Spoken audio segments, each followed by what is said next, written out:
Hello, church. Want to welcome you this weekend to Faith Family. Thanks so much for coming out. Hey, I think all of you know that we've been in a series called Breaking Free. And I believe this series is such a helpful series for people. And this weekend, we're going to do it a little bit different. We're doing it video format. I think you can tell that already by now. But I also believe that this weekend, as we do this on this video format, that it's not going to just be me by myself, but I have a friend with me, Jason, and Jason's going to be helping. Jason comes to our church. He's in the mental health profession and specifically in the realm of addictions.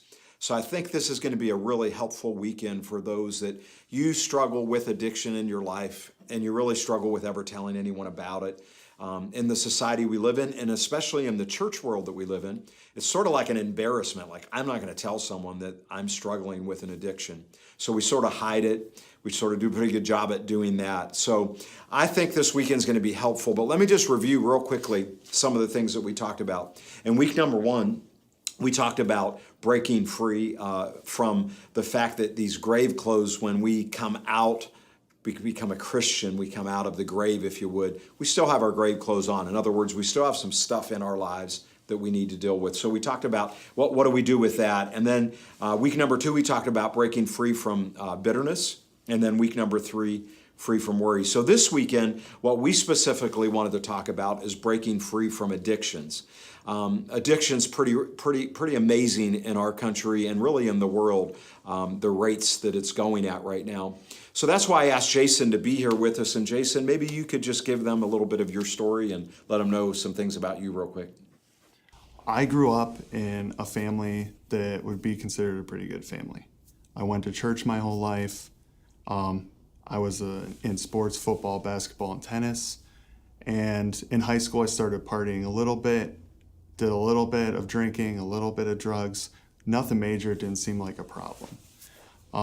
One of the things that ended up happening, though, is when I went to college to play football, I got hurt. And I wasn't really that involved with church.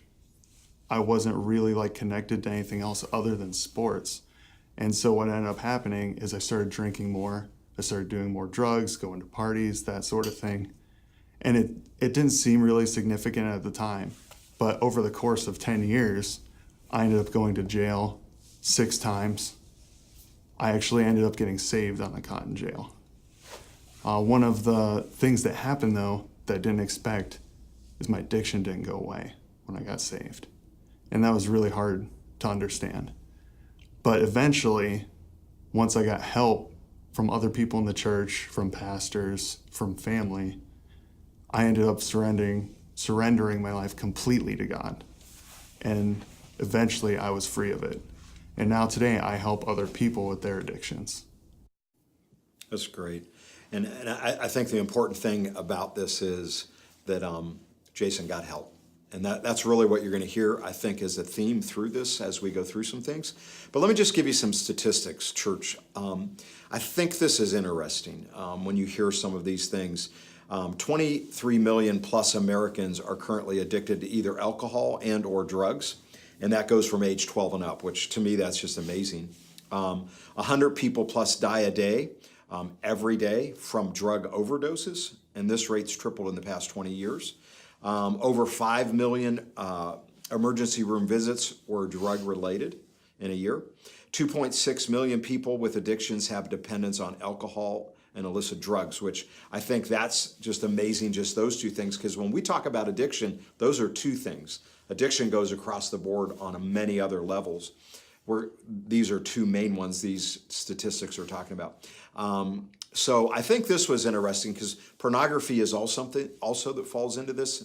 25% of all search engine requests are porn related, which means 68 million a day. The average age of a child seeing porn is 11 years old. The day in which the least porn is viewed is Thanksgiving, which is interesting. But this one really, it struck me. The most popular day of the week to view porn is Sunday.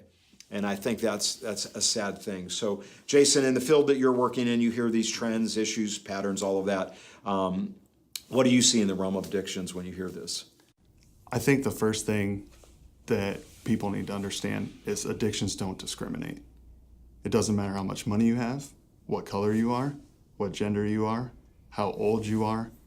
None of that matters. Addictions don't discriminate. Fear, shame, and resentment, shame especially, keeps people from getting help, keeps people addicted longer, and it causes most relapses that I've seen. Pornography addiction especially is difficult because outside of the church, people don't believe it's a problem. And it's very hard to find treatment for it. You can't even find it in Ohio. You have to go to another state. So that becomes a big challenge because it really destroys people's families very quickly. But most of the world doesn't see it as a problem. Addiction doesn't just affect the individual with the addiction. One of the main things that I've seen over the course of the years that I've been working in this field is it takes over families. It takes them hostage. People wait up by the phone. People change their roles in the family to deal with the addiction. People get stolen from, people get lied to. A lot of feelings get hurt, but everybody shifts their role in the family around the person with the addiction. One of the people who did one of the landmark studies from Harvard University, his name was Valiant. He has a really famous quote where he said, outside of the concentration camp, there are few things as difficult as being the close family member of a person with an addiction. I think that's really powerful. And lastly, the general public tends to view addiction as a bad habit. People are making bad choices. But the truth is, it's actually a neurological disease. So we can literally view on a brain scan the difference between a person who's addicted and a person who isn't. Which I think that's amazing. And one thing that Jason said that I think we all need to be aware of, that there's not a whole lot of help for people that are in pornography, and the world doesn't view it as something that is wrong or bad. So my first thing that I want to do is I want to start off with a question. And Jason, maybe you could speak into this from your point of view, being a Christian in the field. But can God help people in the area of addiction? Absolutely. Absolutely. As a matter of fact, I haven't seen a whole lot of people free from addictions without God at all. I've seen people be sober for periods of time or not, watch porn, gamble, have difficulties with food. But in the end, I've never seen anyone completely free without surrendering to God. Wow, that's amazing. So when you think about that, I think that's where church can become unique for people that are dealing with addictions, that when they come in contact with God, there's definitely help. So let me read you a couple scriptures, and then Jason and I are going to break down some things on what you can do to start getting free from this. But Galatians chapter 5, verse 13, and this is an expanded translation. It's a little bit different. It throws in those other words, sort of bringing out the Greek words. But it says this: my brothers and sisters, God called you to be free, or to have freedom. But do not use your freedom as an excuse to do what pleases you. In other words, opportunity, occasion for your sinful self or sinful nature, your flesh, but rather serve each other with love. And I think we all would agree with this, that when we accept Christ in our life, we hear about God's awesome grace, that sometimes we can think, well, that sort of gives me a right, I can still do some of this stuff. But really what grace was sent for was to empower you so you can get set free from whatever it is that would try to keep you down. And so there's other multiple scriptures. I want to read one other one, and then we're going to start talking about this. Romans chapter 7, Paul's writing in this chapter, and in verse 21 he says this. We'll read down to verse 24. So I find it to be a law of my inner self that evil is present in me, the one who wants to do good. So he's just simply saying, inside of us, we all have a flesh nature. It wants to do bad. And if we don't watch out, the flesh nature will dominate our spiritual nature. And he says in verse 22, for I joyfully delight in the law of God in my inner self with my new nature. Verse 23, but I see a different law and rule of action in the members of my body. And listen to what he says here. In its appetites and desires, waging war against the law of my mind, and subduing me and making me a prisoner of the law of sin, which is within my members. I want to ask you a question, Jason. When you think about all of this, what's the mind play? Like, what's the role of the mind when we're reading this that the Apostle Paul's talking about the mind, do you feel like the mind plays a big role in this, or is it like ultimately it is the role? I think ultimately everything in addiction happens in your brain. So, in simple terms, two primary brain regions get affected by addiction. One is the prefrontal cortex, and the other is the midbrain. Now, the prefrontal cortex, if you guys have been here to see Dr. Caroline Leaf, she refers to it as your soul. What it's responsible for is your personality, your value system, your choice of right and wrong, making decisions, those sorts of things. So it's who you are. That's your prefrontal cortex. Now, your midbrain is responsible for one thing, survival. That's it. So it makes sure that you eat food and drink water. It makes sure that you procreate, and it makes sure that you fight or flee from a predator. Those are the only three things that it actually does. Addiction happens in the midbrain. So when you do anything that's good for your survival, what basically happens is you release a chemical called dopamine. It's a motivation chemical. It's the reason we get out of bed in the morning. It's the reason we get hangry if we don't eat for a while. So how this works basically is when a baby is born, the first thing we do is feed it. The reason we feed it isn't because it's hungry. We feed it because feeding the baby releases dopamine.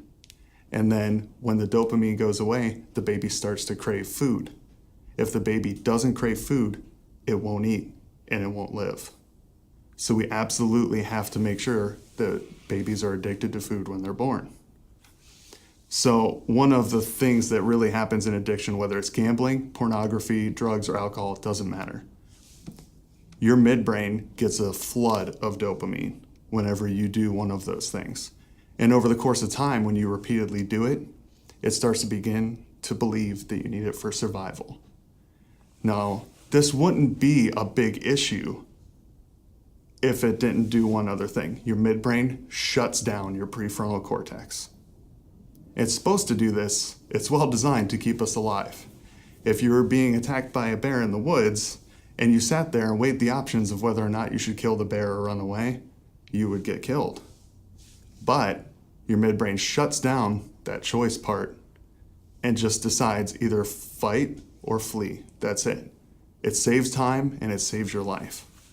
But unfortunately, addiction, over the course of time, if the midbrain gets turned on when you're craving whatever it is, whether it's behavior or a chemical, it shuts down your sense of right and wrong, your choices, your values, your personality.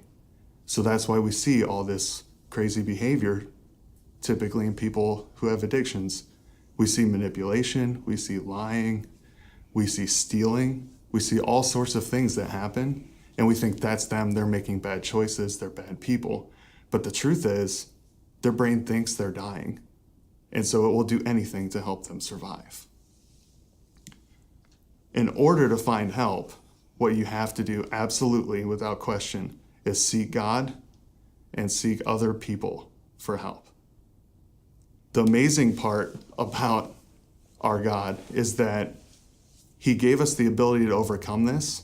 What you have to do is build up your prefrontal cortex. So there are some simple ways you can do that, and these should sound pretty familiar to you. You can pray, you can meditate, you can worship, and you can build healthy relationships. Those four things are absolutely going to increase the ability of your prefrontal cortex to say no to your midbrain. But you have to practice them regularly, and it has to be over a long period of time. Because it takes a long time for the brain to heal from addiction. It takes up to a year often for it to come back to normal. For people who aren't addicted, the easiest way to understand this process is if you were in the desert and you've been thirsty and hungry for like a week. Your organs eventually start to shut down. You're dying. And I come along and I offer you a glass of water. But I tell you in exchange, I need your kids, your wife, your job, your house, and all of your friendships. You're going to take the water. Everyone would. Not because we're bad people, but because during times of survival, cortex is shut down.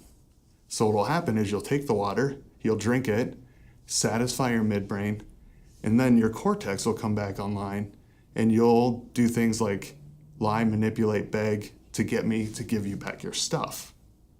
This is exactly how addiction works. Wow, it's amazing.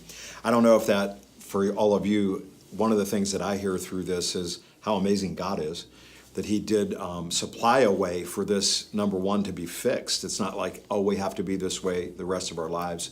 So let's talk about some things addiction will try to do in our lives. And Jason, I'm going to have you just comment on some of these. But when we have addiction, and I think Jason will help talk into this, it tries to become a part of my identity. In other words, I identify myself with the addiction that I'm in. And when you're looking at all of this, talk about it from your side.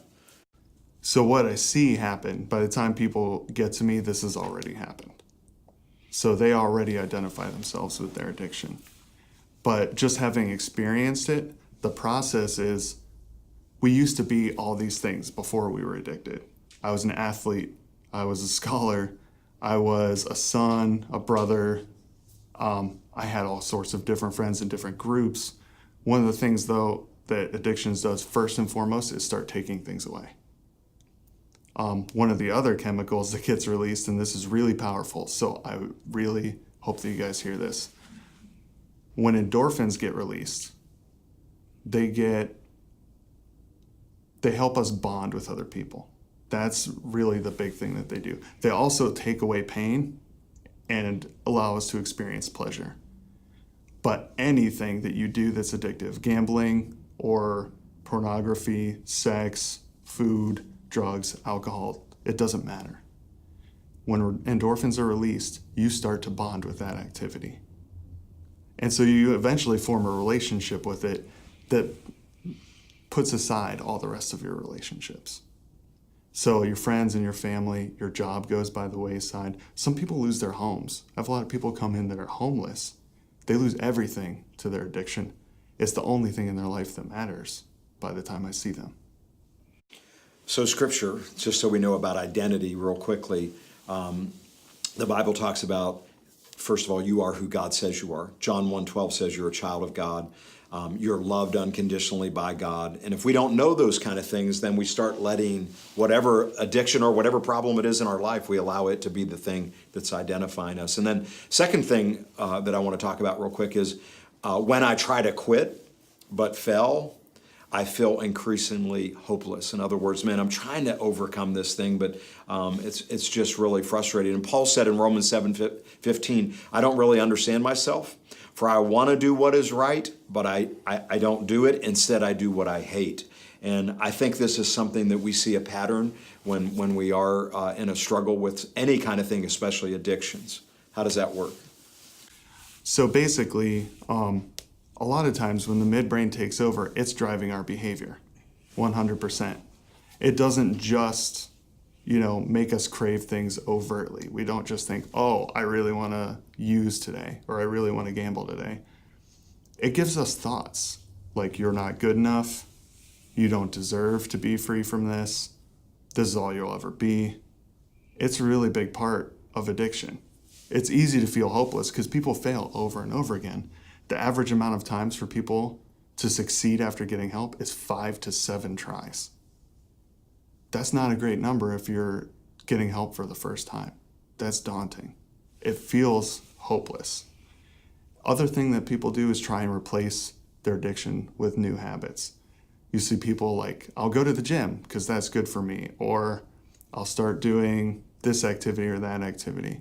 But the problem is you can't replace a relationship with an activity. It doesn't work. You won't succeed. Wow.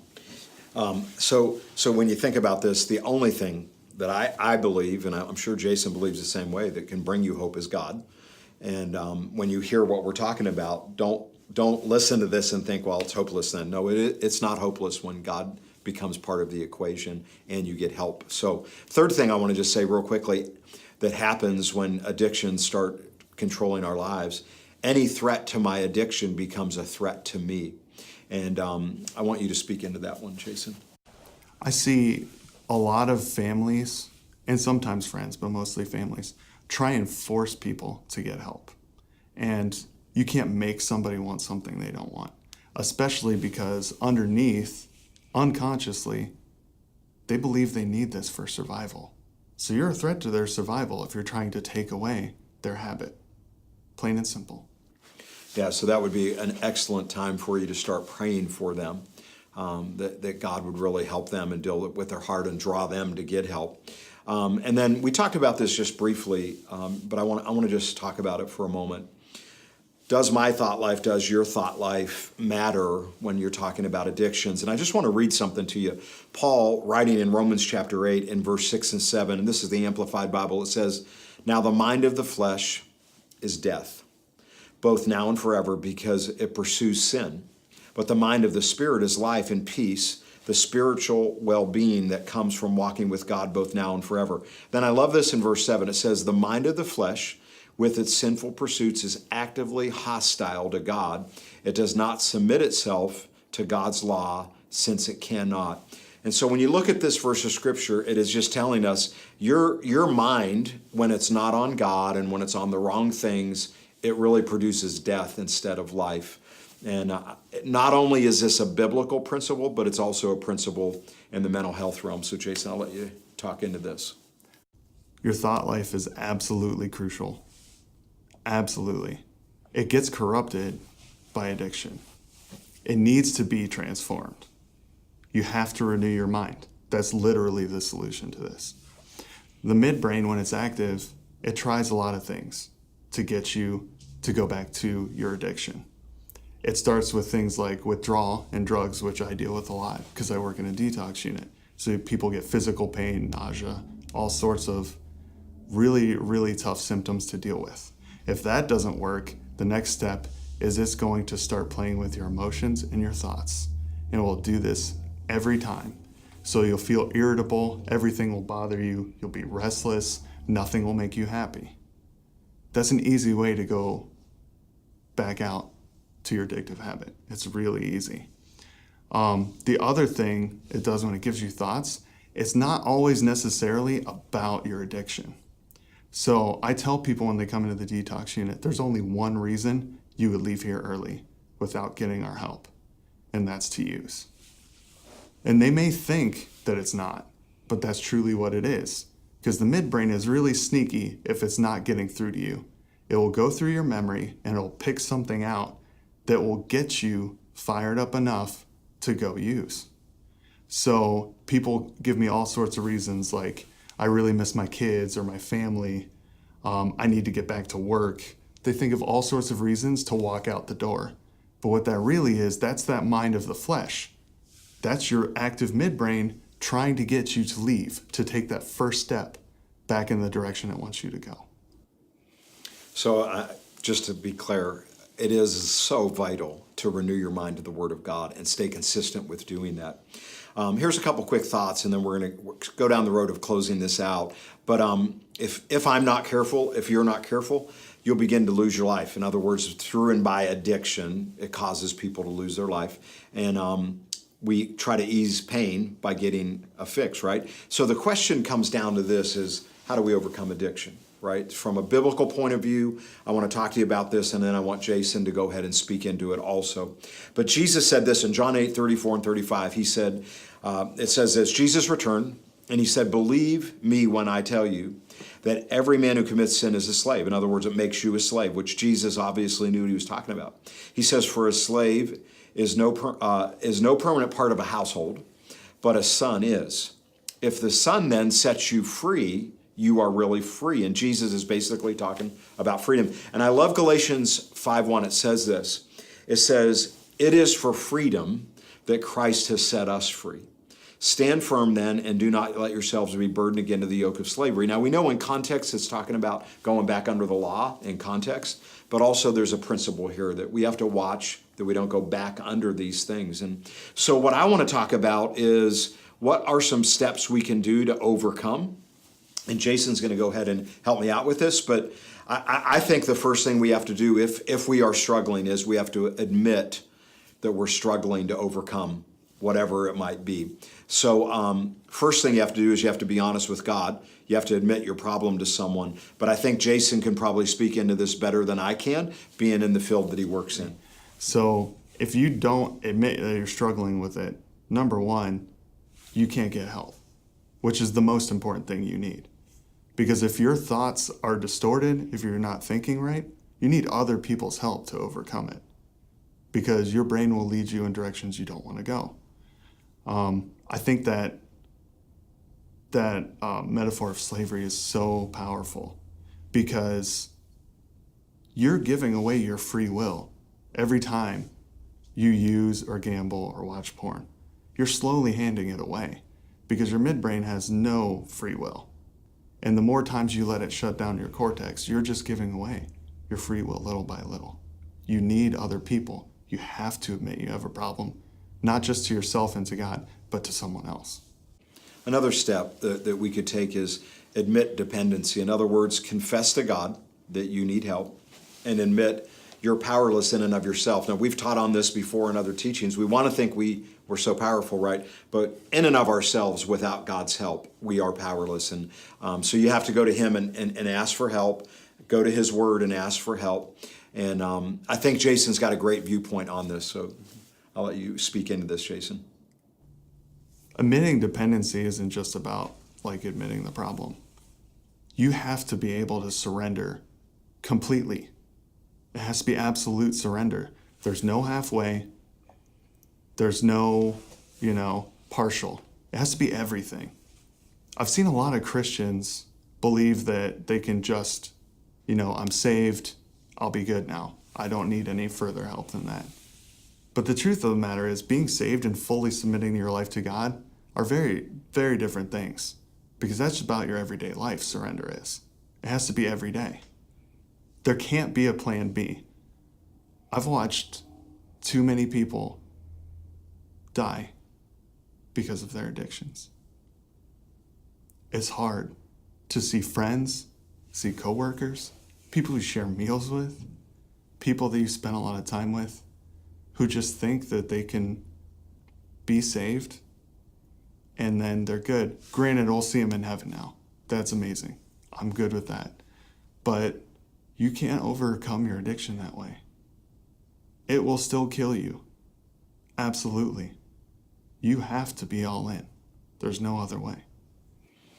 And then I think this is a vital one. Third point is we need to get in a healthy community. And Jason spoke to this. Addictions are never broken alone. You're not going to necessarily get over this by yourself. In fact, you're not going to. You need help. You need help from God. You need help from a community of people. But let me just say this real quickly. I know as a pastor, I see this all the time. We are afraid as Christians to ever tell someone in a community that you're struggling with something because it speaks to weakness, and you start thinking, I don't want people to know that I'm struggling with something. So that's one point of it, but the other point is how people respond to you. And we have to get better, I think, as church people, of helping people and responding the right way versus when you find out they're addicted, you cut them off. That's probably one of the biggest fears of someone who is addicted, that my friends are going to just completely cut me off. That's when they need you the most. Absolutely. And it happens a lot. People still do interventions and threaten to cut people off. People don't need you to tell them they're doing something wrong when they have an addiction. They know. It's out of their control. That's the problem. The easiest way to look at this, if you don't have an addiction but you know someone who does and you want to help them, is ask yourself, would you yell at someone with diabetes and tell them you're never going to talk to them again if you see them eating a donut? Because diabetes develops the same way. You eat inconsistently or poorly for a long period of time, and eventually your pancreas stops producing beta islet cells the way it needs to, and now you have a problem where you have to take insulin. Addiction happens the same way, it just happens to our brain. We can't cut people off and expect them to get better. They need relationships. They need love. In closing this up, and I hope that this has helped you. I hope that you came to church this weekend and thought, you know what, man, this has really been something helpful to me. And if you're here and you're thinking, you know what, I don't have an addiction, I can guarantee you this: there's someone you know that does have one. And I want you to think differently now on your end on how you can be helpful to them. Don't cut them off. Pray for them. and be there for them. So, Jason, if someone's here today, before they walk out of church today, what's some just practical things you could tell them, some steps they could take? I think the first step you have to take is you can't do this alone, so you have to talk to somebody. Whether it's somebody at church, or if that's going to be too hard for you, go to a counselor, go to a friend, go to a family member. It doesn't matter. Go to somebody who will help you. Plain and simple. That's the first thing you need to do. Second thing you need to do is you need to start using those spiritual practices, prayer, meditation, worship, consistently. That's going to solve the problem ultimately, so you shouldn't hesitate. You need to start right away. And we have a class here at the church. I actually teach it. It's going to start in the second week of September. You guys can come to that. I promise you, I'll give you a hug on the way in. You won't receive any judgment whatsoever, because I want to see you get better. It took other people for me to get better. So don't isolate yourself and think that you're going to read the Bible and be good with God and that's going to solve the problem by itself. You need other people too. God works through people. Let them help you. Yeah, you've heard me say many times that really the way that God works is he works through us. He works through people. And that's so true. So we need each other. So come out to one of those classes that Jason does on addiction. That will be helpful. Thanks again for being part this weekend. And I hope that we helped you.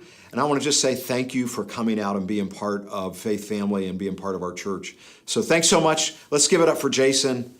Let him know that we're so glad that he joined us. We have a passion at Faith Family Church to discover all that God has for us. We welcome and honor our guests so you can experience a church that is full of life and encounter a God that's real and loves you. Our worship experiences are designed for every age, helping you to live out a personal relationship with Jesus and develop an authentic faith in Him. We want to redefine church as you might know it, and we're reaching people around the world through our live stream.